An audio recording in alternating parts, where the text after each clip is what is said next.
Hey, everybody, and welcome to the Marketing Blender Show. I'm Dacia. And I'm Daisy. Now, today we are talking about how to write your mission and vision statements and the importance of purpose-driven brands. Now, I think this is a really, really fun topic. Number one, we are a purpose-driven brand, and so obviously very passionate about this. But what the data has revealed in the last several years, especially since the pandemic, is that being good is actually good for business. And so that trend was already coming, but I love now that you have so much data that shows that purpose-driven brands, true purpose-driven brands, actually outperform all others, and not by a little bit, by a lot.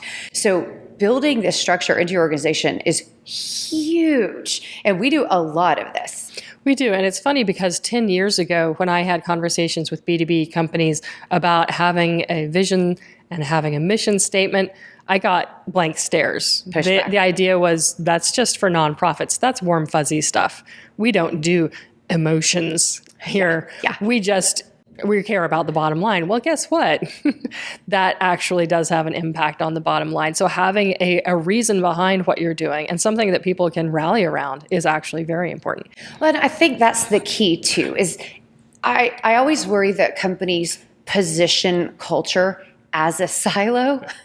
You know, just like they position brand and marketing as its own silo, when actually both should be perfectly aligned and they cover the full spectrum of everything you do. So from a branding position, having a visual representation of who you are and what you stand for, absolutely what you said, gives people something to rally behind.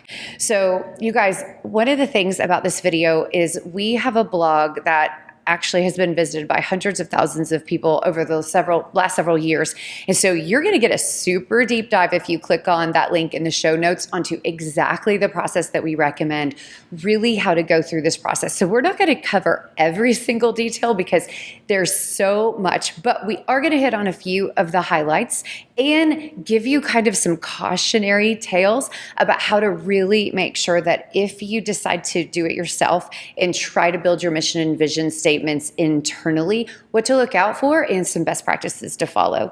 So first place I want to start is where we always start with our clients, and that's you need to clarify your core values. Now, for me, there's two reasons we do this. Number one, it's easier to talk core values than it is to write a vision statement. And so take the easy bites first and then build one upon each other. But for you, why do you like to start with core values? I love starting with core values because people get to learn about who they really are, especially when you're working with teams. Often they've never actually sat down and had a truthful and impactful conversation about what they really care about, what they believe in so strongly that they act on it every day. So they're getting to know each other better. They're getting to know themselves better as a brand. And you would be surprised how infrequently we have conflict or disagreement about what the core values are within an organization. Most of the clients we work with are amazing companies and they have values that they live by, but they've never named them. So starting with naming what you believe in and what you act on is very important. Yeah, absolutely. Now, we have different processes to follow. One of the things you guys should know is that we will have a resource that has a very lengthy list of core values. Sometimes people need a place to start, so you can find those in the show notes as well. But you talked about naming. So 2 points I want to make really quickly. Number one, for leadership teams, this can't be aspirational. Like, it has to be true about who you are. It's fine to identify the things that you want to become, but those are not your core values currently. That's just a hope.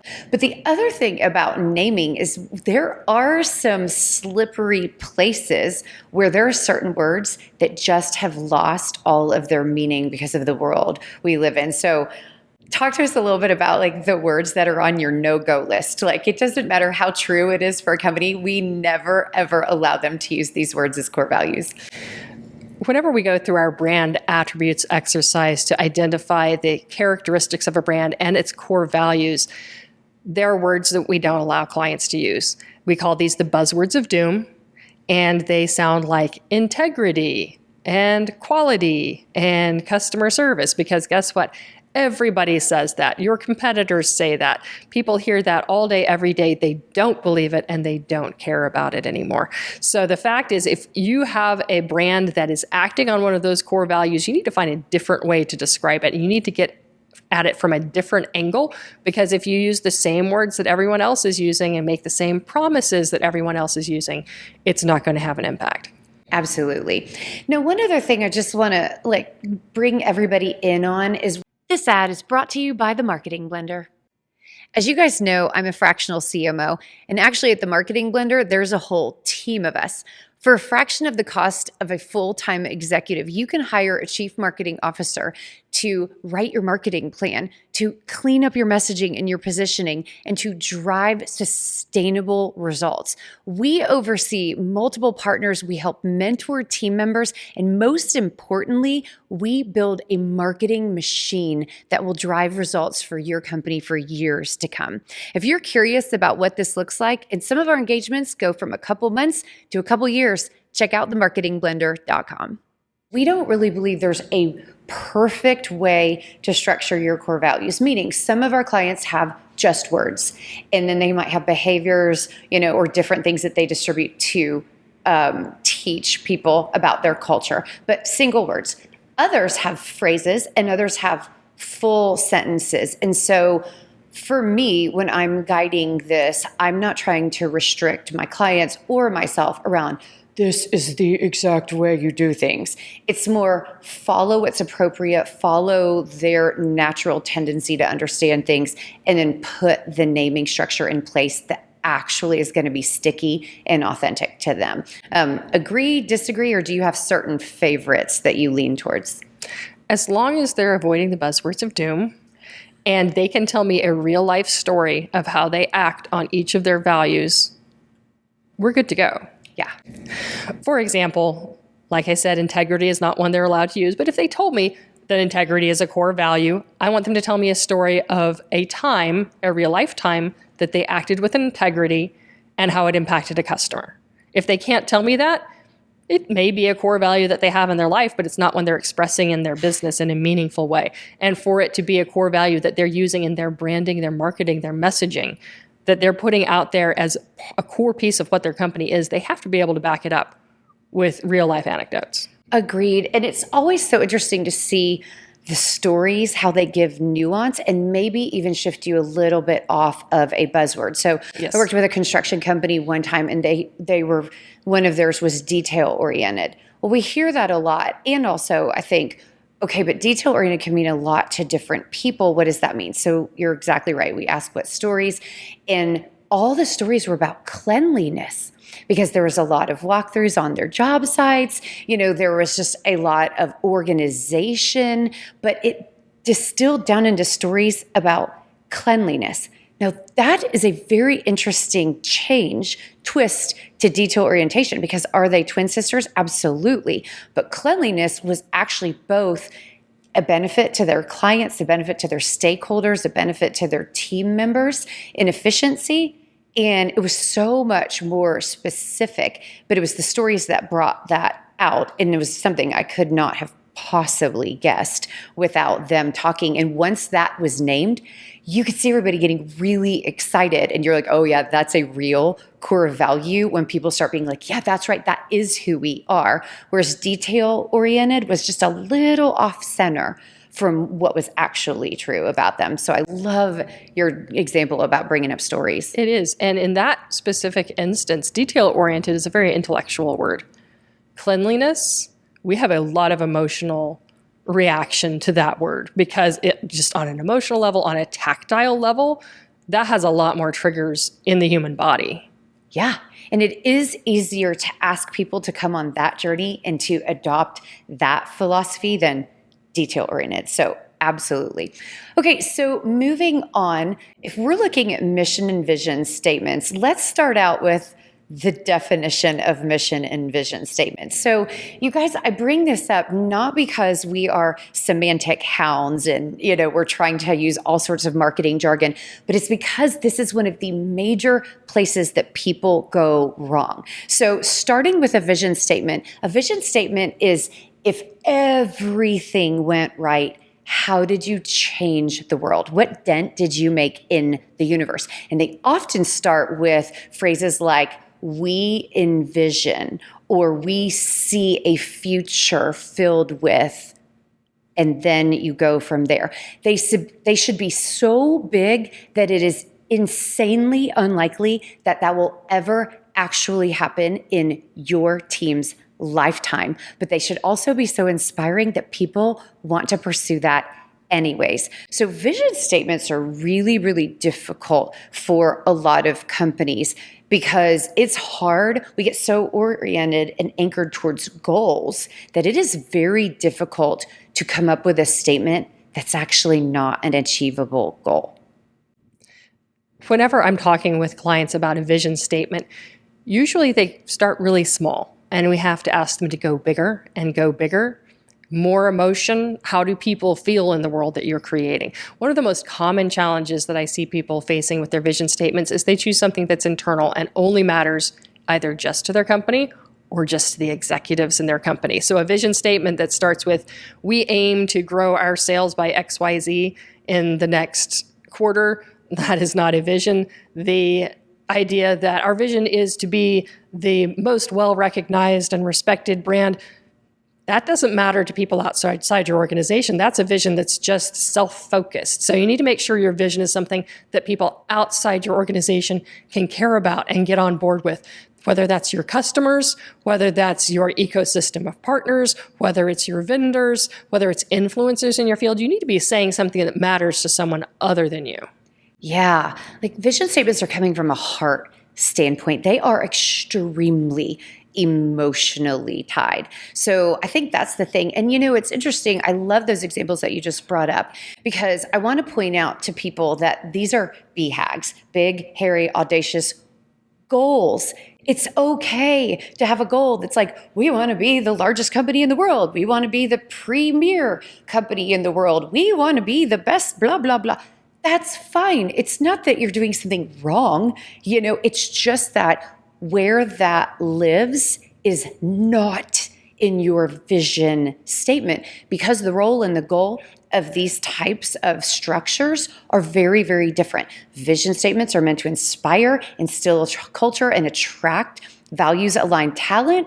BHAGs are meant to move your company forward and clarify a definitive goal in the future for what is possible. And so they just function differently. So let's go ahead and move into mission statements. So Daisy, how do you define a mission statement? A mission statement is the actions that your organization uniquely takes to fulfill your vision every day. Yeah, absolutely. So they get really, really practical. So how do you guide people through that process of something so big they are unlikely to ever achieve it to baby steps towards that brighter, audacious future? When I'm working with organizations around how to align their mission statement with their vision statement, I usually start by looking in two places. Number one, I'm going to look at their core values because that's telling me how they're behaving in order to help bring about their vision for a brighter future. And the second place I'm going to look is their unique selling proposition. So what makes them different in their market? So how are they uniquely able to fulfill their vision in a way that no one else can? And this is how you end up with a mission statement that's not something any other organization could say. So when you have a unique mission statement, this is something that your team can be proud of and get on board with and be committed to acting on each day. Yeah, absolutely. And tip for you guys, we have tons of examples. And so instead of running through those on the show, definitely take a peek at that blog because we want you to see how the structures are different and how to align these definitions. Now, one other small tip for you guys is not every company has both a vision and a mission. It's okay. It's okay. You need to capture the ones that help you define what you stand for and define your culture and help external stakeholders or prospective customers really understand the heartbeat behind your company. But if you only have a vision statement or only have a mission statement, that's okay. Now, the one other little ringer that I want to throw in here is sometimes a company has a purpose statement. And that's okay too, right? So let's say the purpose statement is a little softer, or it's a combination of a mission and vision, and they only have a purpose statement. I just never want to handcuff clients into, you have to have these exact sentences to be a successful company. No, you need to capture what you stand for, but how you decide to communicate that to your team, there is a little bit of flexibility. So do you have any nuances when you're writing, or when it's not really writing even, it's when a purpose statement shows up either in place of a mission and or vision statement, or where you decide to add one?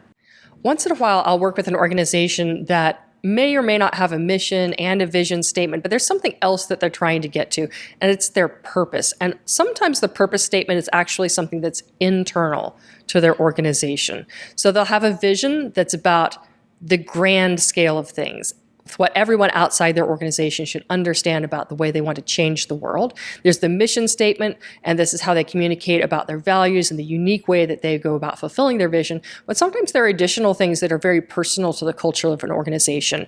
And sometimes it's faith-based organizations that serve everyone. So that's not necessarily the thing they're wanting to go out there and evangelize about in order for people to buy into the brand values.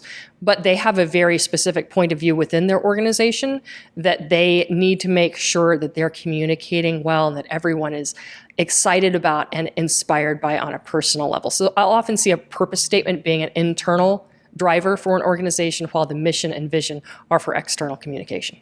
Completely agree. And again, not everyone has to have all of these, but they do have very unique applications in order to help a company scale and accelerate that heartbeat and that meaning behind everything they do day to day.